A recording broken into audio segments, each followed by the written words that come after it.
Good, please take your seats. Welcome to you. Here's a question to kick off this morning, get you thinking. Why has God brought you to know him? Maybe to the women here on this Mothering Sunday. Why, if you have you come to trust Christ with your life, with your home, with your children? To all of us, why do we believe and see what others in our families or places of work or communities do not yet believe and see? My question is this: why are you a Christian? Well, I think we've got a few clues from the passage this morning, which we're calling a kingdom of priests. Actually, it isn't a passage, but monster chapters, all four of them, from which we read a bit of the front and back end. Let me give you some sense of where all this fits into the book of Exodus. After deliverance from Egypt and 3 months of grumbling in the wilderness, in chapter 19, where we began our reading this morning, Moses climbs up and down Mount Sinai, and he does so 3 times. I think that's pretty impressive for an 80-year-old, don't you think? He would do, I think, rather well on the Stairmaster at the little down center gym that I go to occasionally. Moses will, in fact, go up and down Sinai 7 times in total before the book of Exodus finishes. And in our section, he returns to the Israelite camp there at chapter 20, where we get the 10 Commandments, and we'll be handling that separately next Sunday morning. Chapters 21 to 23 contain a series of laws designed for life in the Promised Land. They appear to be separate from the Big Ten, the Decalogue, although there is some overlap between them. And together, they make up what chapter 24 and verse 7 calls, you might want to look at it in your Bibles, the Book of the Covenant, 24 verse 7. Then Moses took the Book of the Covenant and read it to the people, and they responded, "We will do everything the Lord has said. We will obey." Now in that chapter 24, Moses once again climbs the mountain, and for 40 days and nights has a private audience with God. He descends, carrying the tablets of stone on which were written by God the law, the commandments, and he also has the design plans for the tabernacle. The tabernacle is where God's presence will symbolically dwell with his people until the temple is built. It's there in the tabernacle that the Ark of the Covenant containing the law is housed. And it's there that the people meet with God through the work of priests and sacrifices. All of that is covered between chapters 25 to 40 of Exodus. You still with me? In fact, so important is this mountain experience that the tribes of Israel will spend the best part of a year at the foot of Sinai. And that's the period of time which covers the rest of Exodus, the book of Leviticus, all the way into the first 10 chapters of Numbers. Now, why all that time? Why all that space in our Bibles? Well, back in chapter 3 of Exodus, Moses was told at the burning bush, "When you have brought the people out of Egypt, you will worship God on this mountain." And that's why Moses goes to Pharaoh and says on behalf of God, "Let my people go, that they may worship me in the desert." And it's this encounter with God at the mountain which will define the people of God as a community. It will answer our start question: why has God brought us to know him? Why am I a Christian? And here's the answer in a phrase, in a big idea. God has brought you to know him so that you might worship, walk with, and witness to him. Now let me frame that big idea in 3 pictures. 2 that come from chapter 19, and the 3rd from chapter 24. Here's the first: grace and law. Hear me, grace and law, not grace or law. as if they are in opposing corners. No, grace and law. We Christians have one of those rather tired cliches. We're not under law, we're under grace. Now, at one level, that is gloriously true. By faith in Jesus, I am freed from the impossible treadmill of having to be good enough for God by my acts of goodness and works of devotion and moral performance. Do-it-yourself faith is not the way.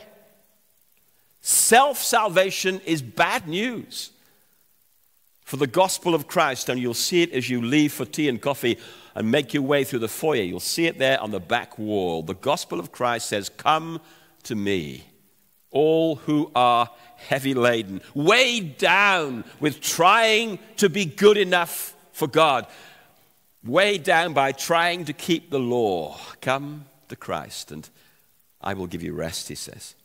I saw an extraordinary illustration of this last Thursday at the height of Snowmageddon. Remember that?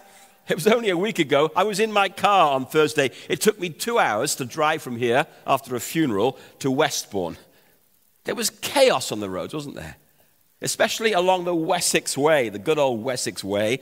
People were giving up after 2 or 3 hours sat in their car. They were abandoning their cars. And there was one car in particular, and I could see a woman pulling various items out of the boot of her car. I assume it was her car and not someone else's. But that was only half of it. Somehow, she had managed to find an abandoned shopping trolley along the Wessex Way. And she was pushing it up the road against the traffic into the teeth of this most horrendous blizzard and howling gale. The sheer effort, I could see it on her face, was immense as I was trying to stop my car from sliding. But after about 30, 40 yards, she gave up pushing the shopping trolley. Religion can make us feel like that woman must have felt. A helpless, monumental effort against impossible odds to get God on our side. And if you are here this morning feeling a spiritual failure in some way, thinking you'll never be good enough for God, you'll never be a good enough Christian parent or Christian mum, I've got good news for you. You might spell religion D-O, do, but you spell Christianity done, D-O-N-E. Now, look at the text with me in Exodus 19 and the order of things from verse 4. God says to his people, "You yourselves have seen what I did to Egypt, how I carried you on eagle's wings and brought you to myself. Now, if you obey me fully and keep my covenant, then out of all the nations you'll be my treasured possession." Do you see the order? Grace and law, grace before law, rescue before response. You have seen yourselves what I did to Egypt and how I carried you on eagle's wings. There's a lovely image for Mothering Sunday. God is described, not just here in Exodus, but elsewhere in other parts of the Old Testament, as responding to his people, just as a mother eagle cares for her young, protecting and providing. Listen to this. We'll see it on the screen from Deuteronomy 32 and verse 10. Reflecting on these years in the wilderness, Deuteronomy 32:10 says, "In a desert land, God found him," that is Jacob, Israel, "in a barren and howling waste. He shielded him and cared for him. He guarded him as the apple of his eye." Here it is, "like an eagle that stirs up its nest and hovers over its young, that spreads its wings to catch them and carries them on its pinions. The Lord alone led him." Stirring up the nest. Think of one of those brilliant David Attenborough nature programs on TV. The film crew manages to catch the moments when, in the eyrie, high above the forest, the eagle is teaching her young to fly. She hovers, balancing on the edge of that great large nest, her beak nudging the little one out of the security of the nest where she has been feeding for weeks. It all looks so dangerous. They are precariously perched high above the ground. And then as she nudges the little eaglet over the edge of the nest, the little eaglet plummets to the earth, struggling to stay airborne. And the mother swoops down to catch the little one in her wings. That is the story of the journey, the wilderness.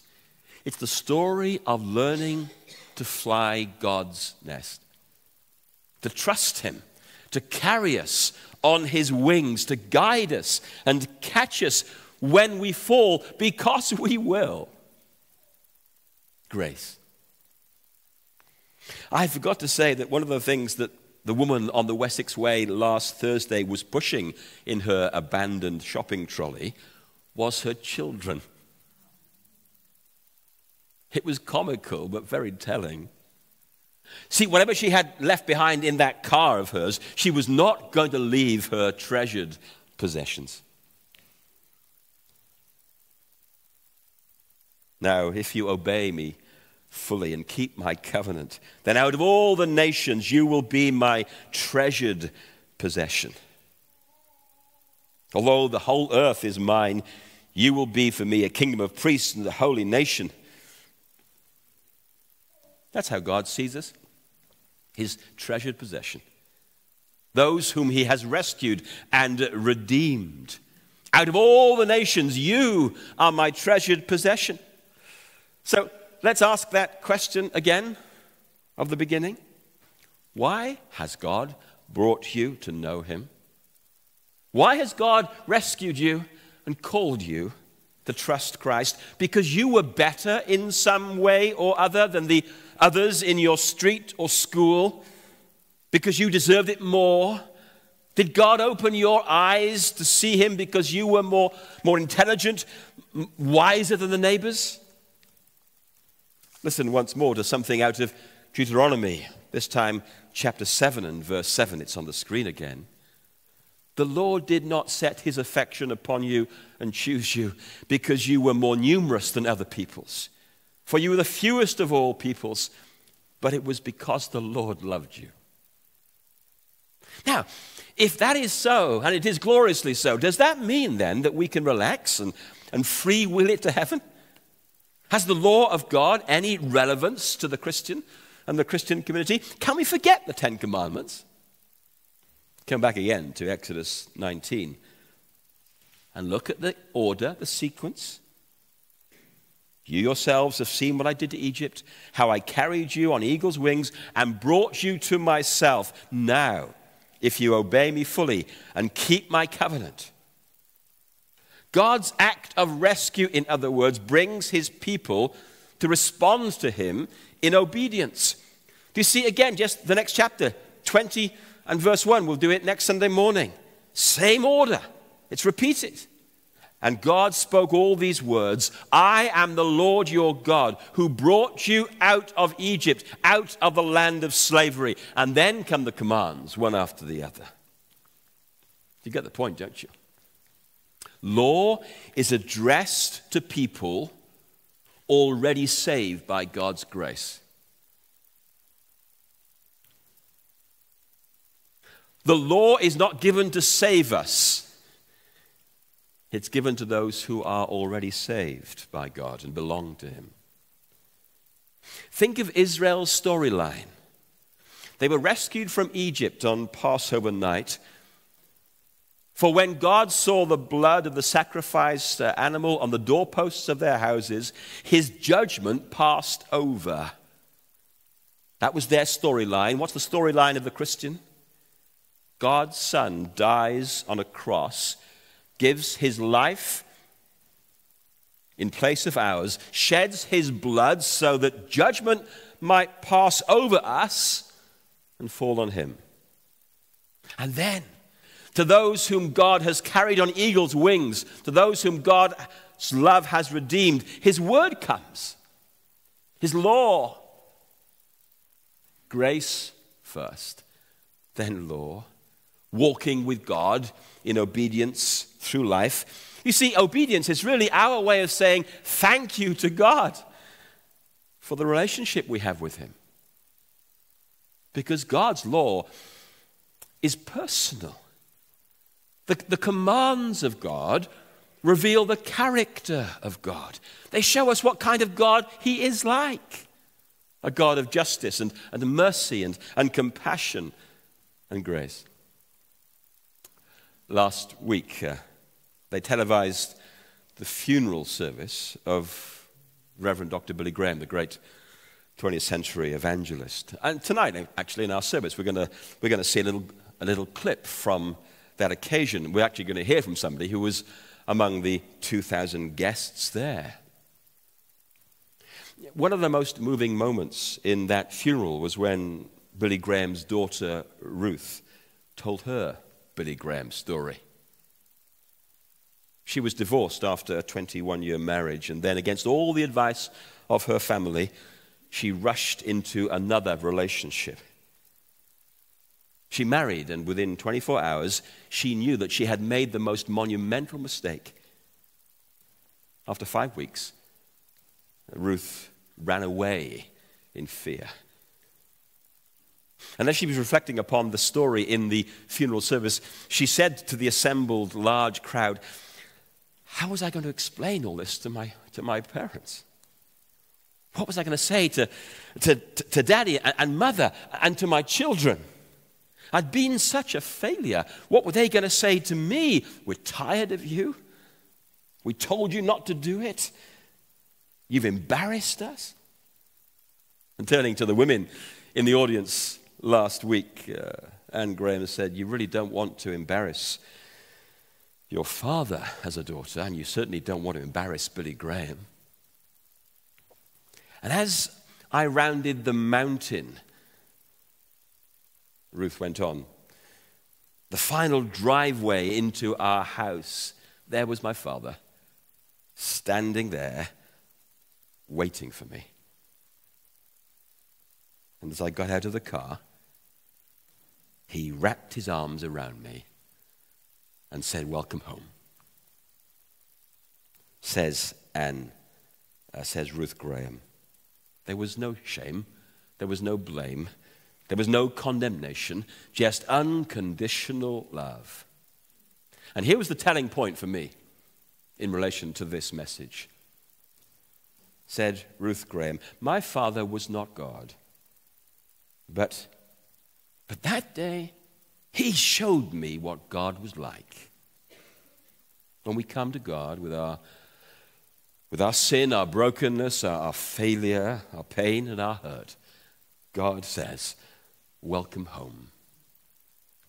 You see, among the grand purposes of the law of God is this: to show us what the lawgiver is like. I want to give you just one example of that from the book of the covenant. But first, a couple of general comments about chapters 21 to 23, because you want to maybe make your way through them over the next couple of days. Take your time. You're in for an interesting ride, because they contain what to us sometimes appear a strange collection of laws. But these are laws given to Israel and designed especially to guide and shape their community when they occupy the land. Please will you note that? They're given to Israel, not to any other nation, not to us, because we will make a dog's dinner of these chapters if we try to draw a simple and straight line from regulations for a specific community about how to deal with slaves and virgins and vineyards and sorceresses, a straight line between that across the centuries to the context we live in today. Of course, there are broad principles that we can highlight. Because the issue here is not, is the Word of God relevant, but how is the Word of God relevant? Now, if I had time, we could develop some of that this morning. The chapters explore God's care for the environment, animal welfare, social justice, human and property rights, the equality of everyone before the law. And what I began to sense as I wrestled with these chapters, 21, 22, 23, is how very clearly God is involved with us in the struggle for justice, to bring order to creation. As I worked through these pages of the Bible, pages we rarely open, I saw how all of life is God's arena. All of life can be the context in which we can worship God and walk with Him. There is no sacred secular divide. So tomorrow morning, thank God it's Monday.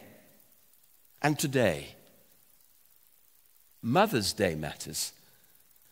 And so does the washing up. Broad principles then. That said, be careful. Be careful. What, for instance, are we to do with just one example? Chapter 21 and verse 6. There it is on the screen. 21 verse 6.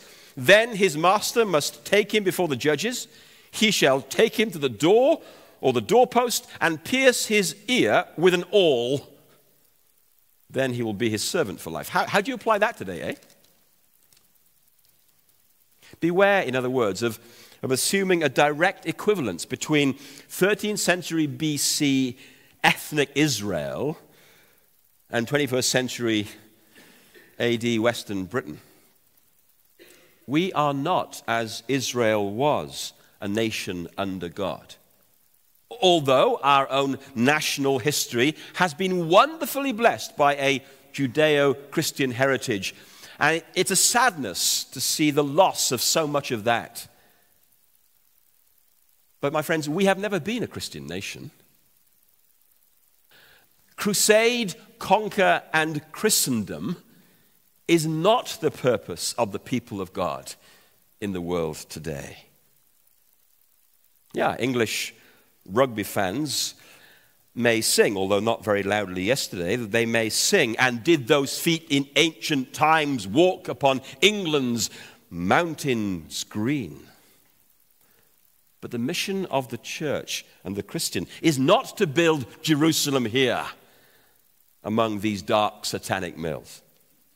We'll see what we're called to in a moment. But I tell you now, it is not to shout, "Bring me my bow of burning gold. Bring me my chariots of fire." My point here is this. We are to avoid applying these verses with a kind of blunt instrument. So let me pick out one of the abiding principles which does express timelessly the character of the lawgiver. There it is in chapter 22 and verse 21. Do not mistreat an alien or oppress him, for you were aliens in Egypt. The idea is repeated in chapter 23 and verse 9. Do not oppress an alien. You yourselves know how it feels to be aliens, because you were aliens in Egypt. God is inviting his people there to learn from their experience of the past, to remember how he rescued them from slavery, how he was the God of the suffering refugee. So what's the abiding principle? Love the alien, the migrant. Shape your life towards the disadvantaged. Be compassionate. Take great care not to do to others what Egypt did to you. For when the people of God mistreat the poor, the homeless, the asylum seeker, they violate their own history. They forget who they were and the God they worship. For obedience to the God of the Bible includes a life lived on behalf of the less fortunate. That is why we serve rough sleepers as a church through our In Touch program. That is why the other Sunday we focused on the Safe Families Project here in Bournemouth. And that is why we coined the phrase to sum up the vision behind the building of a new church centre in Lansdowne Road. Remember it? In Lansdowne for good. That commitment to society and community expresses something of the character of the God we worship. The God whose law is for our good. Grace and law. We completely miss the point if we imagine that God's law is a list of do's and don'ts to stop us enjoying life. We don't smoke, we don't chew, and we don't go out with girls who do. That was the way that one Christian tradition used to express it. We don't smoke, we don't chew, and we don't go out with girls who do. When I came to Christian faith in the 1970s as a teenager, it felt sometimes that the law of God in our church was no jazz, no jeans, no jokes. In fact, it seemed to me that those rules were often more important than keeping the commandments.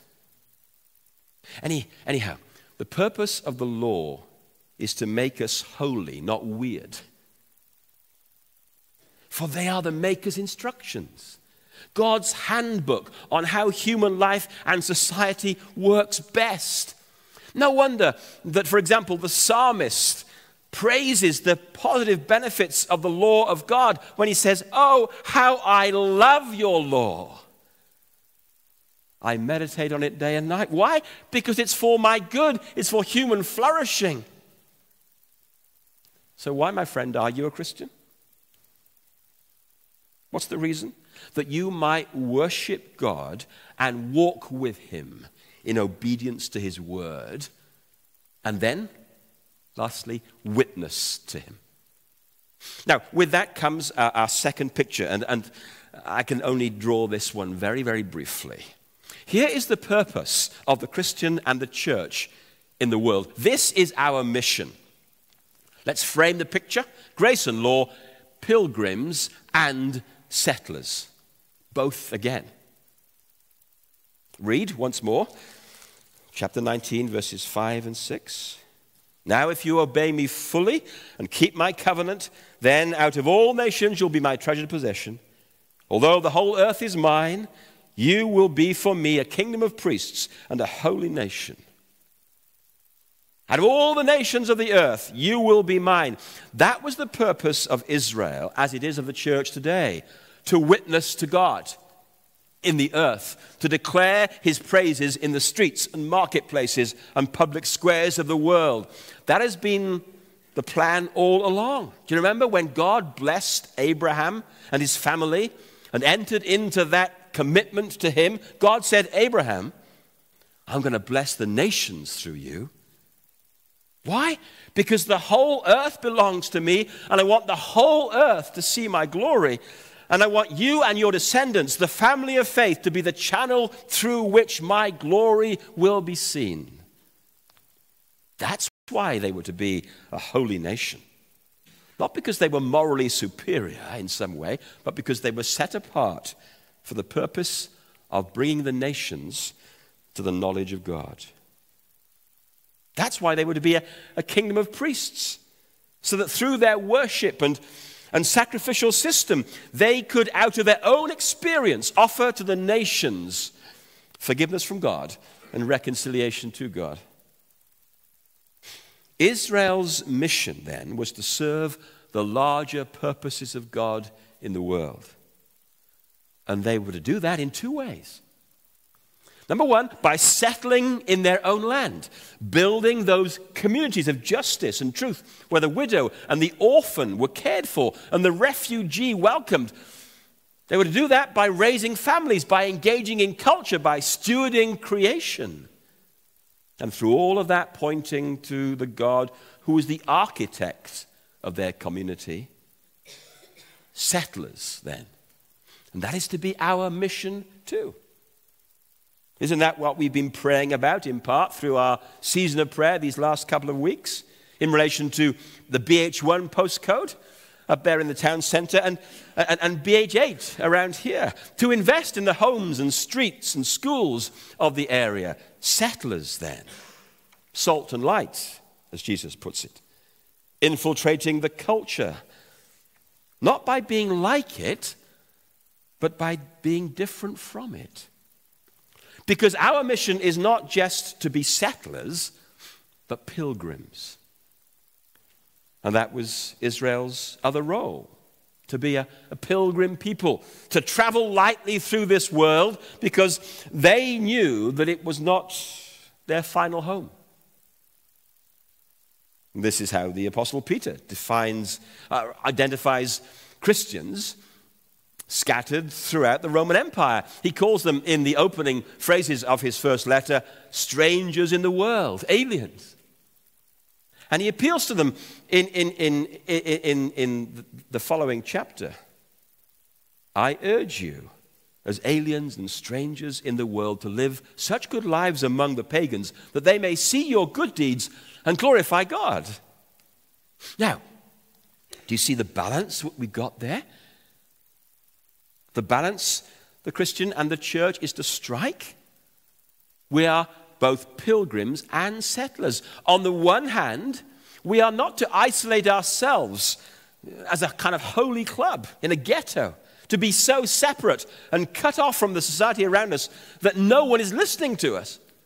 You see, if you live like that in a little holy club, you'll end up, in effect, talking only to yourself. But on the other hand, we are to be pilgrims. We are not to be so assimilated into the values of the culture that there is no difference between us and them in lifestyle. Because if you live like that as a Christian or as a Christian church, then in the end, you'll have nothing distinctive to say to the world. We'll be irrelevant. No, we are to live as strangers in the world so that the world might not be strangers to the gospel. Settlers and pilgrims. All right, look, I've got a minute for a third and final picture. Grace and law, pilgrims and settlers, far and near. What do I mean? Well, look at how at the front and back end of this large section this morning, there is this disturbing experience of God's presence coming down on the mountains. Did you pick that up? The thunder, the lightning, the dense cloud, all suggestions of God's glory and holiness. And because of that, the people are told to keep their distance, to stay away. Limits are put in place. A perimeter fence is erected. Keep out. In chapter 19, the people are told to prepare yourselves. And they take 3 days to get ready. God's coming to the mountain. Consecration and washing and cleansing. Because, as the text says, on that day the Lord will come down on Mount Sinai in the sight of all the people. Can I say this? Approaching God is a serious matter. And we can't do that with our hands in our pockets, as it were, casually and carelessly. We approach God not on our terms, but on His. In chapter 24, the tribes of Israel glimpse the mountain in the distance as we read, the glory of the Lord looked like a consuming fire. You see, that is the challenge that Israel was facing on their journey through the wilderness with God. How do you walk with a holy God in your camp? We face the same challenge today. How can broken, sinful humanity live with a righteous, perfect God? So what are God's terms?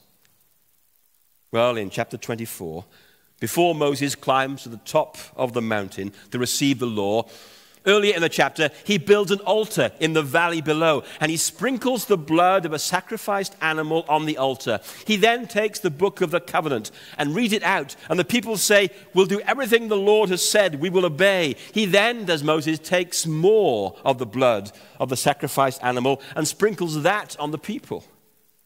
Now they can draw near. Now they can meet with God on the basis of forgiveness for sin, far and near. That was Israel's story. What about ours? The fear that we cannot stand before God has been dealt with by the blood of sacrifice, by the sacrifice of Christ. Jesus, the one who fulfilled the law of God for us so that we don't have to live anymore under the burden of trying to be good enough, of pushing that shopping trolley up the Wessex Way. Because of Jesus, we who were far off because of our sin can draw near, accepted, loved, forgiven. Yeah, there is reverence before God, but not fear that need drive us away. For through the Lord Jesus, we have arrived at another mountain. So listen as I close to these words from the writer to the Hebrews. You'll see them on the screen. And as you hear them, ask yourself the question, why has God brought me to know him? How has God brought me to know him? You have not come to a mountain that can be touched and that is burning with fire, to darkness, gloom, and storm, to a trumpet blast, or to such a voice speaking words that those who heard it begged that no further word be spoken to them, because they could not bear what was commanded. But you have come to Mount Zion, to the city of the living God, the heavenly Jerusalem. You have come to thousands upon thousands of angels in joyful assembly, to the church of the firstborn, whose names are written in heaven. You have come to God, the judge of all, the spirits of the righteous made perfect. You have come to Jesus, the mediator of a new covenant, and to his sprinkled blood. That's grace. That's the mountain of mercy we come to, the mountain where Jesus gave his life and fulfilled the law so that we do not have to. And to those who come to Christ, we worship, we walk, and we witness to him.